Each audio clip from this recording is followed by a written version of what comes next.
Қайырлы күн достар, каналыма қош келдіңіздер. Бүгін сіздермен қытырлақ өте дәмді болып шығатын қатпарлы самсаның рецептісімен бөлісемін. Бөлме температурасындағы суға тұздық саламыз да араластырамыз. Ұнды біртіндеп енгіземіз де жұмсақ, қолға жабыспайтын қамыр илей бастаймыз. Әркімнің ұны әртүрлі болады. Сол үшін де біреуге азырақ, біреуге көбірек ұн қажет болуы мүмкін. Өзіңіздің ұныңызға қарайсыз. Бірінші ыдыста, сосын барып үстелдің үстіне илейміз. Жақсылап илеген өте маңызды. Осындай жұмсақ, кішкене із қалатын кезде бетіне ыдысты жауып 10 минут бөлме температурасында қойып қоямыз. 10 минуттан кейін бетін ашамыз да кішкене илеп жіберіп, тең 3 бөлікке бөліп аламыз. Әрбір күлшені домалақ қылып дөңгелетеміз.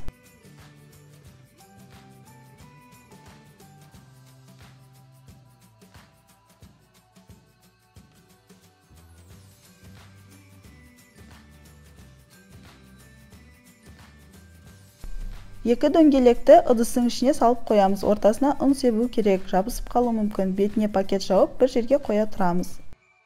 Әрбір бөлікті жұп-жұқа етіп, қалыңдығы 1 мм болатындай қылып жаямыз. Жайып болған соң, кеуіп қалмас үшін бір матамен беттерін жауып қоямыз күлшелердің.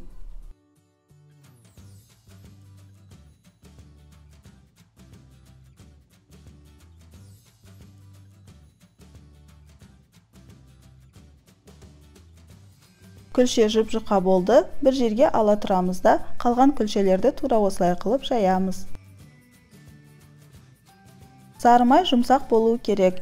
Бөлме температурасында болға болады, немесе микротолқынды пеште ертуге болады, немесе паровая баняда да ертуге болады.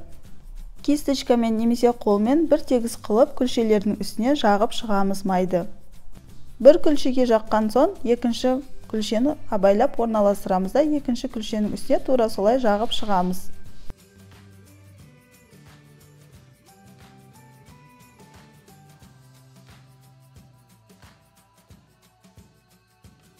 Тығыздап, рулет қылып орап шығамыз.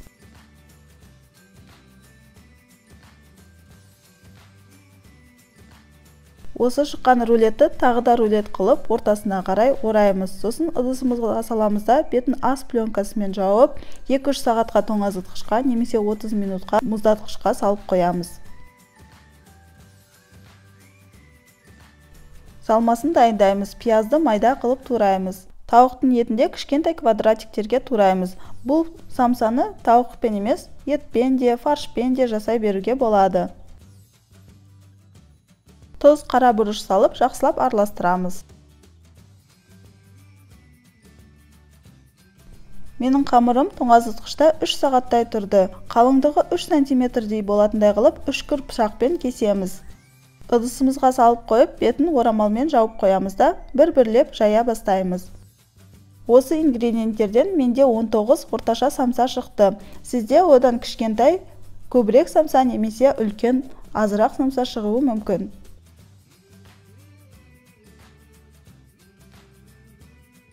Кішкене басын қыраймыздай жая бастаймыз. Ортасы қалыңдау, шеттері жұқалау болуы қажет.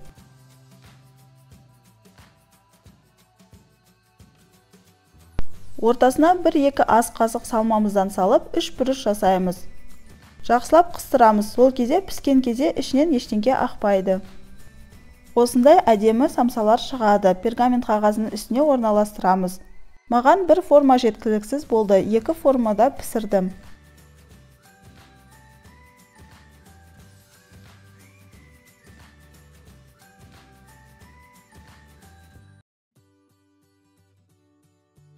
Бір жұмыртқаны жақсылап араластырып аламыз да, самсалардың үстіне жақсылап жағып шығамыз.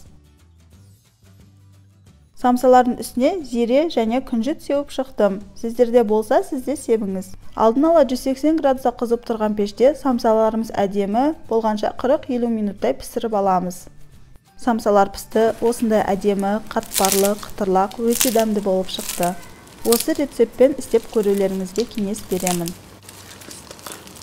Видеоны қарағандарыңыз үшін алғысымды білдіремін. Менің Instagram парақшама тіркеліп кетіңіздер. Ол жерде де қызықты стористермен бөлісемін.